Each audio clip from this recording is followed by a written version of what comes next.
The rain fell through the broken glass of what used to be the University of Mexico. Dr. Elena Vasquez crouched behind a fallen concrete beam, watching the alien patrol ships move across the gray sky like metal vultures. 3 years had passed since the hegemony destroyed human civilization, but the sight of those ships still made her stomach twist with anger. "They're moving toward the old library," whispered Marcus Chen, the former Earth Defense Force commander, who had become her closest friend in this ruined world. His scarred face showed the same quiet rage that burned in all the survivors. "Same pattern as last week." Elena nodded and adjusted the strange device in her hands. It looked like a mix between a scanner and a compass. Built from salvaged human technology and pieces of alien equipment they had stolen from crashed ships. For months, this device had been picking up signals from deep space. Signals that followed patterns she recognized from her old work as a scientist who studied ancient alien ruins. Before the war, Elena had spent her life digging up mysterious structures on distant planets. These ruins were older than any known civilization. The symbols carved into their walls matched no language in any database. The mathematics, hidden in their designs, made no sense to human or alien minds. But Elena had always felt drawn to these places, as if they were calling to her. "Dr. Vasquez," came a young voice from behind them. Zara Okafor crawled through the rubble, her clothes dirty, but her eyes bright with excitement. The 24-year-old engineer had a gift for understanding alien technology that amazed even Elena. "I finished working on the signal booster you wanted." Elena took the small device Zara offered. It was no bigger than her thumb, but she could feel it humming with power. "Will it work? Only one way to find out," Zara said with a grin that reminded Elena why humans had refused to give up, even after losing everything. The hegemony had come to Earth with 12 different alien species united under one goal. They called humans a dangerous anomaly that had to be stopped before it could spread across the galaxy. Their technology was better than anything humans had ever built. Their ships could appear anywhere without warning. Their weapons could destroy entire cities in minutes. The war had lasted only 6 months. Earth's governments surrendered when the aliens demonstrated they could crack the planet open like an egg if humans continued to resist. Most people were moved to labor camps where they worked to strip Earth of its resources. The rest were scattered to hidden bases like this one, fighting a war that everyone knew they could not win. But Elena suspected there was more to this story. The hegemony had the power to wipe out humanity completely, but they chose not to.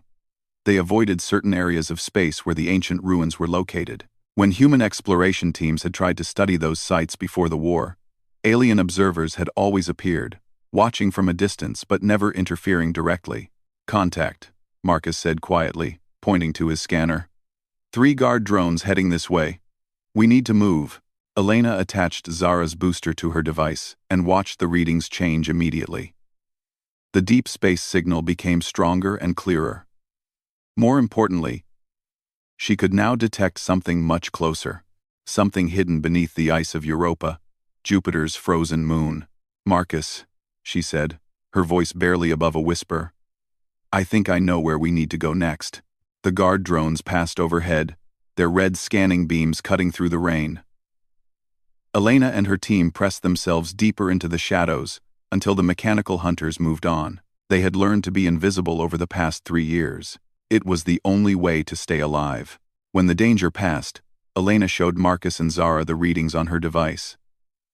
"The signal from Europa is identical to the deep space transmissions. Whatever is out there is also down here, and it's been waiting." Marcus studied the data with the tactical mind that had made him one of Earth's best military commanders. Europa is in hegemony-controlled space. They have a research station there, heavily guarded. Getting close would be suicide. "Maybe," Elena said. "Or maybe it's exactly what we're supposed to do." Zara looked confused. "What do you mean?" Elena had spent many nights thinking about this. The timing of the invasion had been too perfect. The hegemony attacked just as her team was making breakthrough discoveries about the ancient sites. The aliens seemed to know exactly which human facilities to target and which to leave alone, almost as if they were pushing humanity towards something specific. "What if losing the war was never the real problem?" Elena asked. "What if the real problem was that we were never desperate enough to look for help in the right places. Thunder rolled across the ruined city as Elena began to explain her theory. The ancient ruins found throughout the galaxy were not random archaeological sites. They were connected somehow, part of a network that spanned thousands of worlds. The mathematical patterns she had discovered in their designs were not just decorative, they were instructions, coordinates, and something else. Something that felt like a message waiting for the right people to read it. The hegemony is afraid of those places, Elena continued. They avoid them like poison. But what if that's because they know something we don't? What if the ancients who built those ruins left something behind, something that only humans can use? Marcus was quiet for a long moment. When he spoke, his voice carried the weight of a man who had seen his world end and was ready to risk everything for a chance to save it. What do you need? Elena smiled for the first time in months. A ship fast enough to reach Europa. A team crazy enough to break into an alien research facility. And enough hope to believe that somewhere in this galaxy, the good guys left us a way to win. As if responding to her words, the device in her hands pulsed with new energy. The signal from Europa grew stronger. And for just a moment, Elena could swear she heard something like music hidden in the static. Ancient music, waiting patiently for someone to come home. The stolen hegemony transport ship cut through space like a silver needle, its alien engines barely making a sound. Elena pressed her face against the small window and watched Europa grow larger in front of them. The moon's frozen surface looked peaceful from a distance, but she knew that underneath the ice lay answers that could change everything. How did you learn to fly this thing so fast? Marcus asked Zara, who was piloting the ship with the confidence of someone born to it. Zara's hands moved over the alien controls without hesitation. It talks to me, she said simply. All their technology does. I hear it humming, and I just know what it wants me to do. Elena found this fascinating and disturbing at the same time.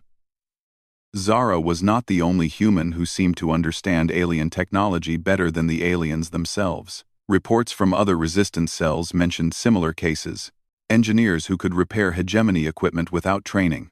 Pilots who could fly captured ships after just a few minutes in the cockpit. It was as if humans were designed to use technology they had never seen before.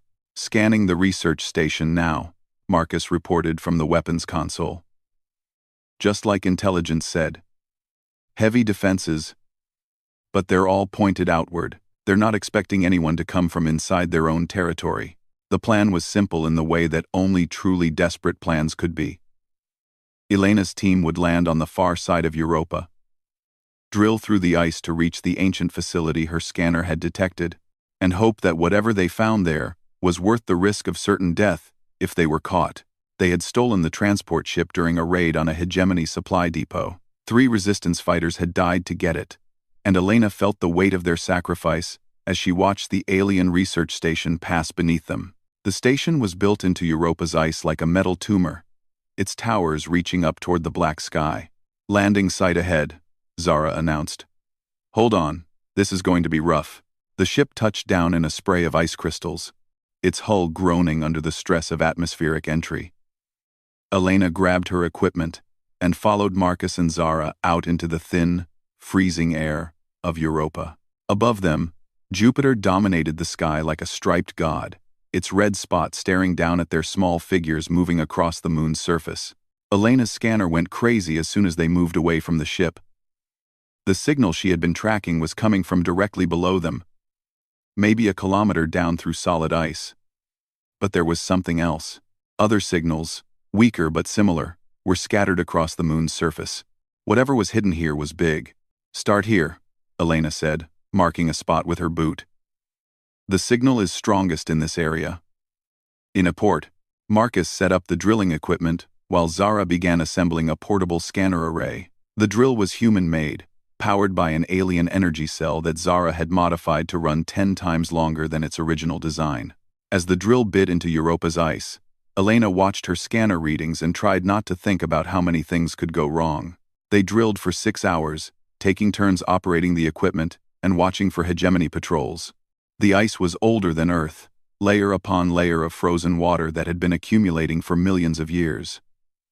Elena found herself wondering what the solar system had looked like when this ice was new. Had humans even existed then? Contact, Marcus said suddenly.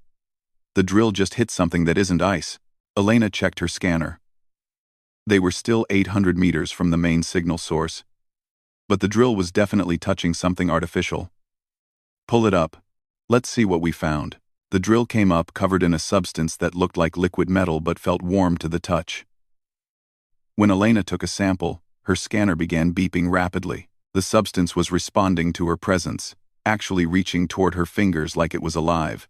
That's not possible, Zara whispered.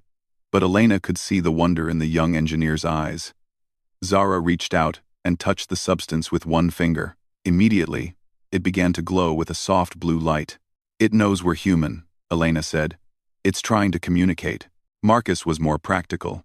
Can we follow it down? Does it want us to keep drilling? Elena watched the substance pulse and flow on the drill bit. The pattern of the light reminded her of something. Neural activity. Brain waves.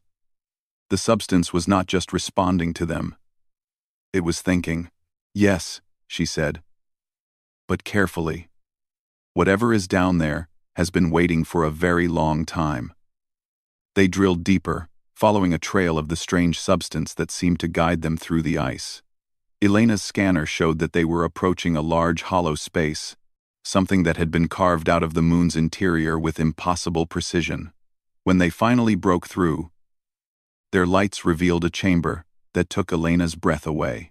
The ancient facility was massive, its walls covered in symbols that matched the ones Elena had studied in ruins across the galaxy. But these symbols were not carved into stone. They were alive, pulsing with the same blue light as the substance on their drill. The entire chamber hummed with power that seemed to come from everywhere and nowhere at once. My God, Marcus whispered. How long has this been here? Elena consulted her scanner, but the readings made no sense. According to her equipment, the facility was older than complex life on Earth, but the power sources were still active. More than active, they were getting stronger. Zara, Elena called. Come look at this. The young engineer was standing in front of a wall covered with symbols that were changing as they watched. When Zara reached out to touch them, the symbols began moving faster, rearranging themselves into new patterns. It's beautiful, Zara said, her voice filled with wonder. It's showing me things, star maps, coordinates, other places like this one. Elena joined her at the wall and felt her own mind fill with images.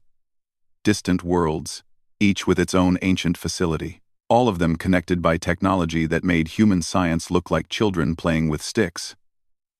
But there was something else, a sense of waiting, of expectation. They built this for us, Elena realized. Not for humans specifically, but for whatever species would be like us. Independent, creative, stubborn enough to keep looking for answers even when everyone said there were no answers to find. Marcus was studying another part of the chamber, where screens were lighting up to show images from across the galaxy. Elena, you need to see this. These aren't just star maps, they're warnings. The screens showed space battles, but not between ships Elena recognized. The combatants were things that hurt to look at directly. Entities that seemed to exist in more dimensions than the human mind could process. And they were winning. The deep space signals, Elena said, understanding flooding through her. They're not just communications, they're distress calls. The facility around them pulsed brighter, as if responding to her words. On the screens, more images appeared. The hegemony fleet, running from something vast and terrible. Human colonies, empty and dark. And in the center of it all, a countdown timer that Elena's scanner translated automatically. 18 months until the enemy arrived. Elena looked at Marcus and Zara, seeing her own determination reflected in their faces. They had come looking for weapons to fight the hegemony. Instead, they had found something much bigger, a war that had been going on for millions of years, and a responsibility that had been waiting for the right species to inherit it. We need to contact the other resistance cells, Elena said, and we need to do it fast. 6 months after the discovery on Europa, resistance cells across the galaxy were moving like shadows through hegemony space. Elena watched the reports flow in from dozens of worlds, each one confirming what she had hoped and feared.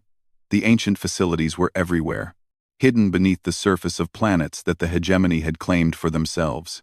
Another successful activation on Kepler 442b, reported Sarah Kim, a former Earth diplomat who now coordinated communications between the scattered human groups. That makes 17 facilities online. The aliens are starting to panic.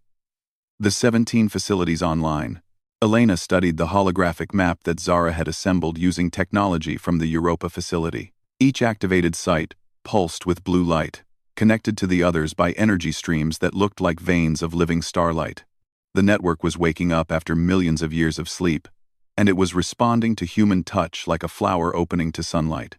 The hegemony is pulling back from the outer colonies, Marcus added, his tactical display showing alien fleet movements across 3 star systems. They're concentrating their forces around their home worlds. Whatever they're afraid of, it's not us. Not directly, but Elena knew better. The aliens were afraid of humans, but not because of human weapons or ships. They were afraid because humans could do something that no other species in the galaxy could do. They could wake up the ancient network without losing themselves in the process. The revelation had come gradually, piece by piece, as more facilities came online. Each site contained records, stored in crystalline matrices that responded to human neural patterns. The story they told was both wonderful and terrifying. The beings who built the facilities called themselves the Shapers. They were the first species in the galaxy to achieve true consciousness. The first to ask questions about the nature of reality itself. For millions of years, they had guided the development of younger species, helping them grow and evolve toward greater understanding. But the Shapers had made a mistake. In their desire to help others, they had tried to force evolution, to uplift primitive species. By giving them advanced technology and knowledge, the results had been catastrophic. Species after species had accepted the gifts gratefully, then lost their independence, their creativity, their essential spark that made them unique. They became perfect followers, Elena explained to the gathered resistance leaders during a secure communication session. Behind her, the walls of the Europa facility pulsed with symbols that illustrated her words. The hegemony species are all descendants of the Shapers' failed experiments. They're advanced, organized, and efficient. But they can't innovate. They can't adapt. They can only follow the patterns that were given to them millions of years ago. The irony was not lost on any of them. Humanity had been attacked for being a dangerous anomaly.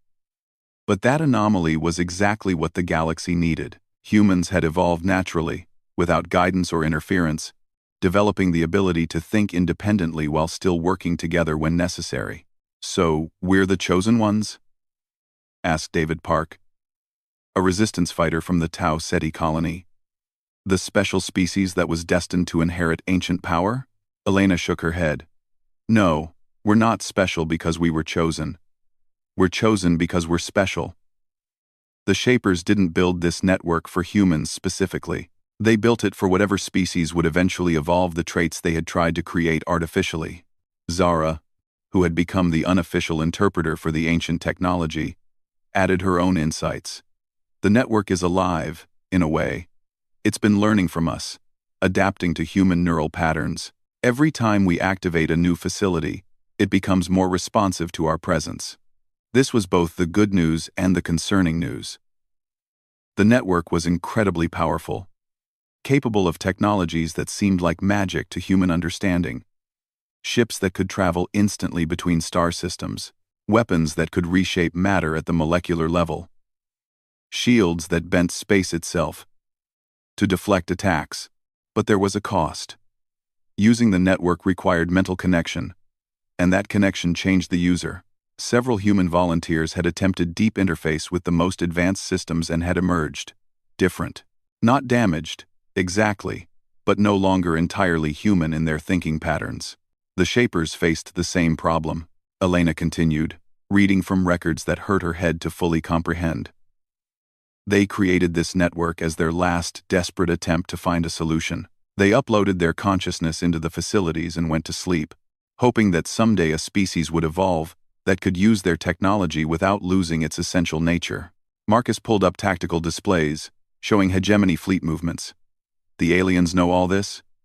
Some of it, Elena replied. Their oldest records mention the Shapers and the ancient network. That's why they avoid the facility sites. They know that using Shaper technology would complete their transformation into something that's barely alive. They would become perfect, sterile, and ultimately extinct. The communication session continued as reports arrived from across the galaxy. Human teams had successfully infiltrated and activated facilities on 19 different worlds. Each activation made the network stronger and more responsive, but it also attracted attention from something else. The deep space signals that Elena had first detected were getting stronger and closer. Whatever was sending them was moving toward the galaxy at tremendous speed.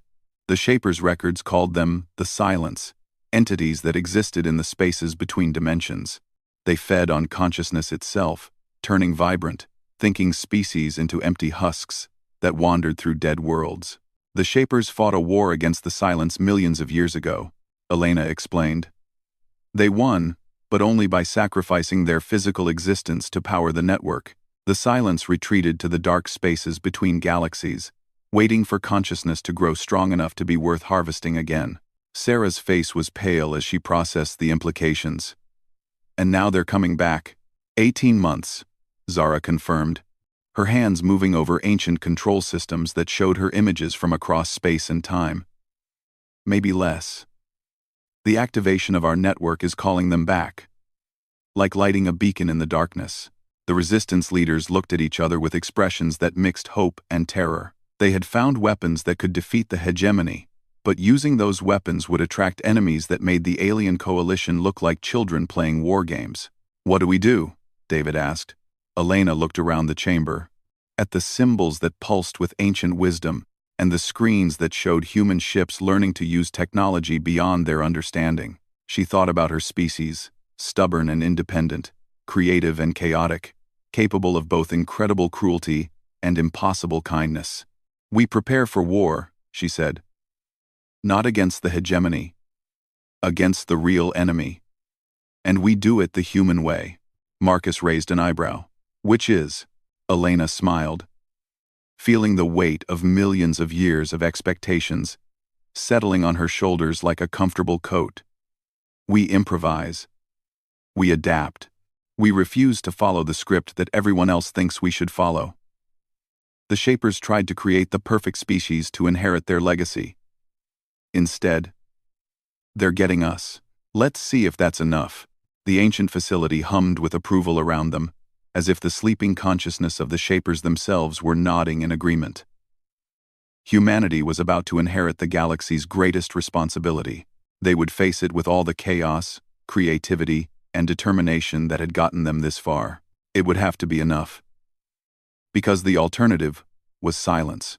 The first time Elena heard the voice, she thought she was losing her mind. She was deep in the Europa facility, working alone in the chamber they had nicknamed the Heart, where the ancient symbols moved fastest and the technology seemed most alive. Zara was sleeping after 18 hours of continuous work with the quantum systems. Marcus was coordinating with resistance cells across 3 star systems. Elena, the voice said, speaking her name with an accent that seemed older than language itself. You have questions? Elena spun around, scanner in hand, but the chamber was empty except for the pulsing walls and the soft hum of ancient power. Who's there? I am Thanath, the voice replied, and now Elena could see where it was coming from. The symbols on the nearest wall were rearranging themselves into patterns that hurt to look at directly, but somehow conveyed meaning straight to her mind. I was the last keeper of this facility. I have been waiting a very long time to speak with your kind. Elena's hands shook as she activated her recording equipment. This was the moment every archaeologist dreamed of. Direct contact with an ancient civilization. You're one of the Shapers? We called ourselves the Gardeners, Thanath corrected. And Elena could feel amusement in the mental voice. We tended consciousness, wherever we found it, helping it grow and flourish, until we learned that some gardens grow best when left alone. The symbols shifted again, showing Elena images of worlds and species she had never seen. Beautiful creatures with minds that sparkled like stars, all of them grateful to receive gifts of knowledge and technology from their gardener benefactors. But as the images continued, Elena watched the spark fade from their eyes. They became dependent, then mindless, then extinct.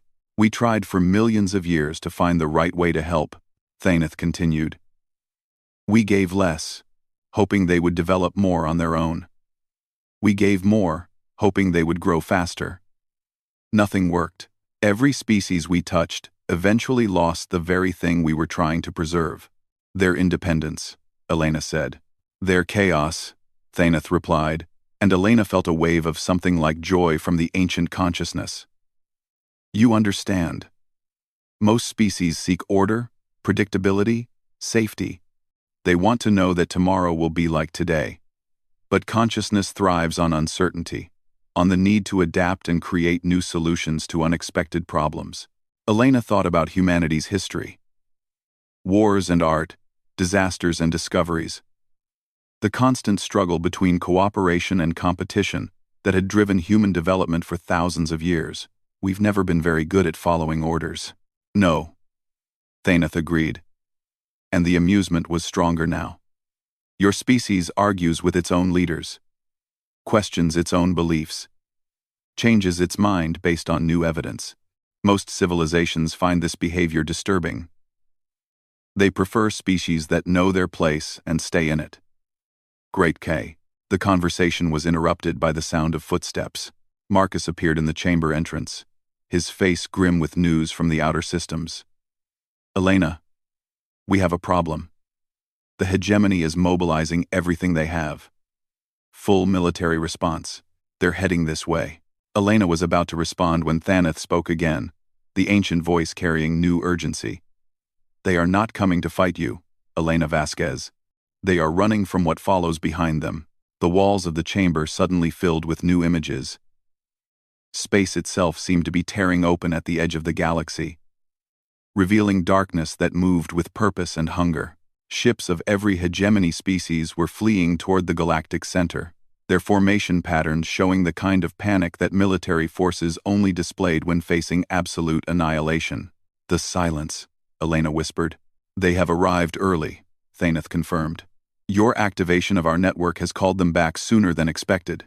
They feed on consciousness, and right now your species is generating more pure, chaotic consciousness than has existed in this galaxy for millions of years. Marcus studied the tactical displays with professional interest, even though what he was seeing defied every principle of warfare he understood. Those aren't ships, he said. They're something else entirely. The silence exists between dimensions, Thaneth explained. They appear as ships to minds that need to categorize what they see. But they are actually fragments of entropy, given purpose and hunger. They convert consciousness into nothingness, leaving behind empty shells that remember how to exist, but not why. Elena felt cold despite the warm air of the chamber. How do we fight something like that?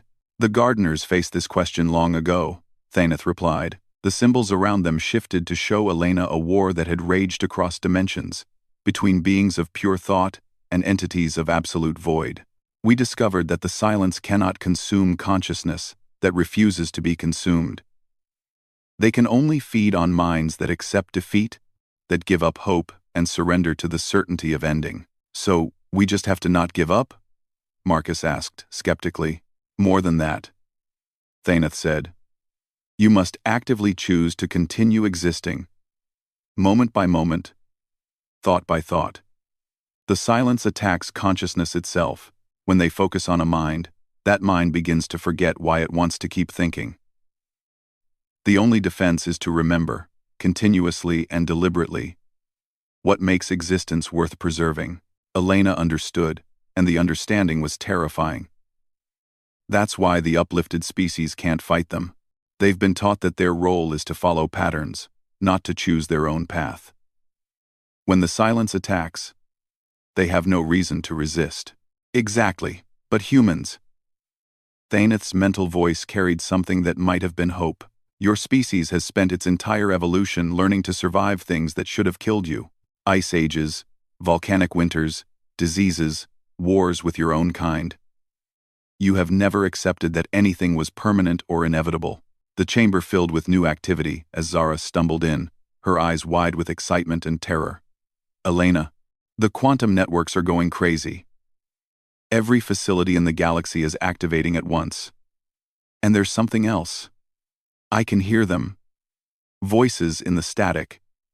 Thousands of them. Elena realized that other Gardner consciousnesses were waking up throughout the network, called back to awareness by the approaching crisis. Millions of years of stored wisdom and experience, all focused on the question of how to preserve consciousness against entities that existed to destroy it. We will link our knowledge with your minds, Thaneth announced. But the choice of how to use it must be yours alone.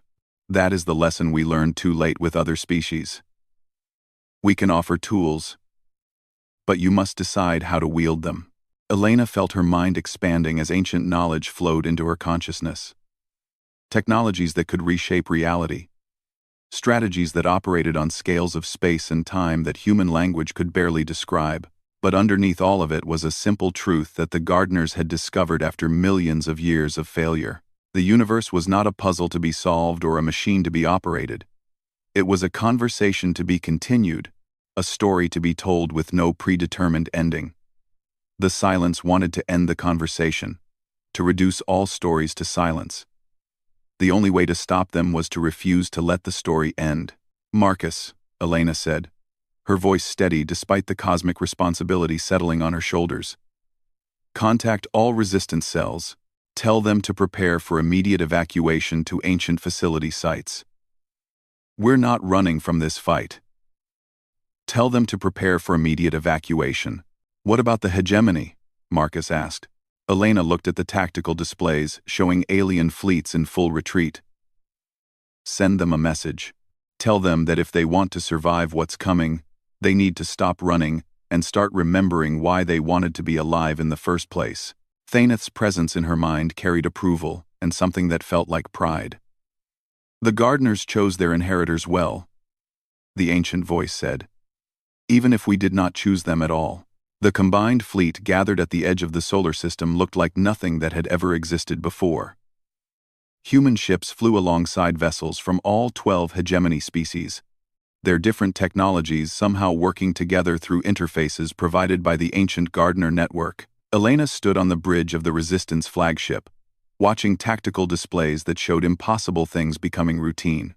Hegemony Admiral Kethvar is requesting permission to speak, reported Communications Officer Chen, Marcus's younger brother, who had joined the Resistance after the fall of Earth. He says his people are ready to follow human strategic command. Elena almost laughed at the irony.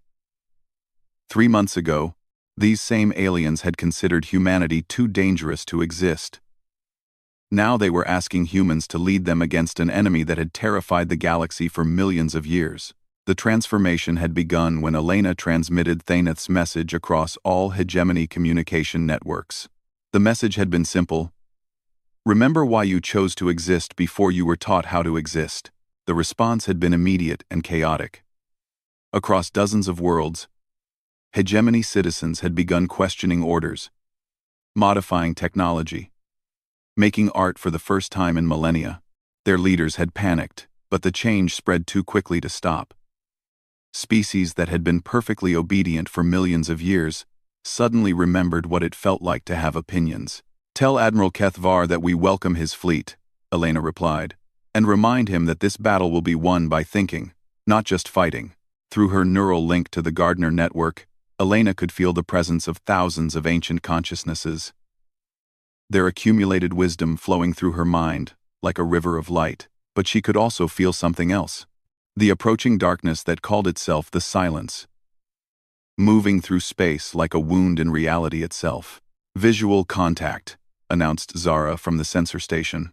The young engineer had become the fleet's primary interface with Gardner technology. Her natural ability, enhanced by direct connection to systems that operated on principles human science was only beginning to understand. They're God, Elena. They're beautiful and horrible at the same time. Elena looked at the main screen and understood what Zara meant. The silence appeared as ships to minds that needed familiar shapes, but their true nature bled through the illusion. They moved like living shadows, their forms shifting between dimensions that human eyes could barely perceive. They radiated a kind of peace that felt like death, the promise that all struggle and uncertainty could end if consciousness simply chose to stop.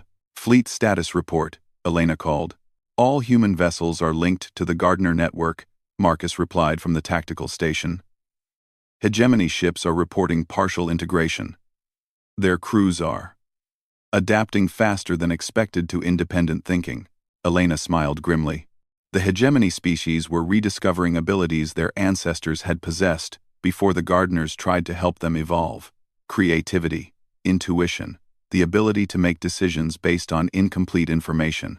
It was causing chaos in their ranks, but it was also making them unpredictable enough to fight an enemy that fed on certainty and despair. Elena, came Thaneth's voice in her mind, carrying the combined concern of every Gardener consciousness in the network. The silence will not attack your ships directly at first. They will attack your will to continue existing. They will show you visions of futility, make you believe that resistance is pointless. Elena nodded and opened a channel to the entire fleet. All vessels, all crews, listen carefully. The enemy's greatest weapon is not their ships or their technology. It's the idea that fighting is useless, that we should give up because we cannot win.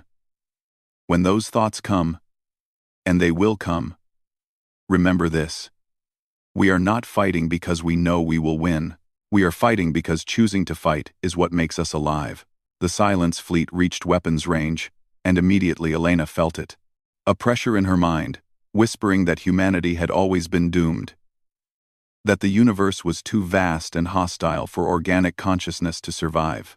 That peace could be found in simply stopping, in letting the great silence wash away all the noise and struggle of existence. Around her, she heard crew members beginning to question their purpose.